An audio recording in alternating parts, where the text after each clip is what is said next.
Television পর্দার মিষ্টি হাসি আর সাবলীল অভিনয়ে দর্শকের হৃদয় জয় করা জনপ্রিয় অভিনেত্রী সাবিলা নূর, যার নাম মানেই বিশ্বাসযোগ্যতা ও স্বচ্ছতা। কিন্তু সেই পরিচিত নামকে সামনে রেখে এবার সামাজিক যোগাযোগ মাধ্যমে ছড়ানো হলো এক চরম বিভ্রান্তিকর ভুয়া ফটোকার্ড। সেখানে অভিনেত্রীর নাম জুড়ে দেয়া হয়েছে একটি রাজনৈতিক বক্তব্য, যা আদৌ তিনি দেননি। ঘটনাটি নজরে আসতেই নীরব না থেকে সরাসরি ভক্তদের সতর্ক করেন সাবিলা নূর। রোববার দুপুরে নিজের ফেসবুক হ্যান্ডেল ও ফ্যান পেজে দেয়া এক পোস্টে তিনি স্পষ্ট ভাষায় লেখেন, আমাকে জড়িয়ে একটি ভুয়া ফটোকার্ড প্রচার করা হয়েছে।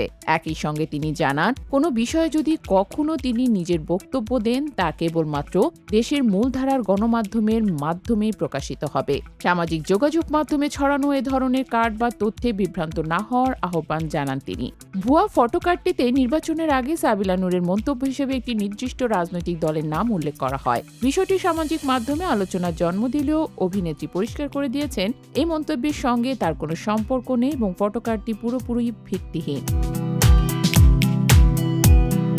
তার নাম ব্যবহার করে এমন বক্তব্য ছড়ানোকে তিনি দায়িত্বজ্ঞানহীনতা ও উদ্দেশ্য প্রণোদিত বলেই মনে করছেন। এ প্রসঙ্গে সাবিলা নূর এআই প্রযুক্তির অপব্যবহার নিয়েও উদ্বেগ প্রকাশ করেন। তিনি বলেন, সাম্প্রতিক সময়ে এআই দিয়ে তৈরি ছবি ও ভিডিওর কারণে তার মতো অনেক শিল্পীকে প্রায় বিতর্ককর পরিস্থিতির মুখোমুখি হতে হচ্ছে। হয়তো অনেকে ভালোবাসা বা আবেগ থেকে এসব তৈরি করেন, কিন্তু শেষ পর্যন্ত সেগুলো বিভ্রান্তি সৃষ্টি করে এবং ভুল বার্তা ছড়িয়ে দেয়। এভাবেই নিজের অভিজ্ঞতার কথা তুলে ধরেন তিনি। অভিনেত্রীর মতে, একজন শিল্পীর বক্তব্য বিকৃতভাবে উপস্থাপন করা শুধু ব্যক্তিগত ভাবমূর্তির ক্ষতি করে না, বরং সামাজিক ও রাজনৈতিক বিভ্রান্তিও তৈরি করে। বিশেষ করে নির্বাচনের মতো সংবেদনশীল সময়ে এ ধরনের ভুয়া কন্টেন্ট আরও বেশি ঝুঁকিপূর্ণ হয়ে ওঠে।